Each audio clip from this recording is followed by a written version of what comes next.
নেই। আমি জাস্ট একটু আগে চেক আউট করে দেখলাম যে আমার এটা অ্যাক্টিভ হয়ে গেছে। আসলে এটা নিয়ে ঘাবড়ানোর কিছু নেই। আমি আপনাদেরকে আমার প্রোফাইল এবং পেজ দুইটাতে গিয়ে দেখাচ্ছি আমার এটা যে আবার নতুন করে অ্যাক্টিভ হয়ে গেছে।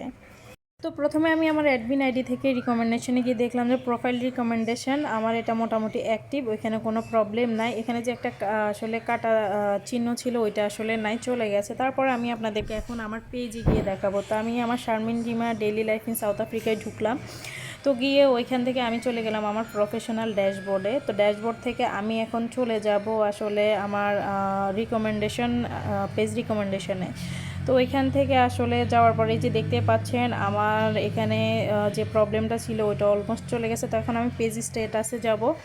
তো ওইখানে গিয়ে দেখতে পাচ্ছেন রিকমেন্ডেশন অ্যাক্টিভ অলরেডি করে দেওয়া হয়েছে, আমার এখানে আর কোনো প্রবলেম নাই। এটা আসলে সবার কম বেশি প্রবলেম করা হয়েছে যেহেতু ফেসবুক সেটিংসের কারণে।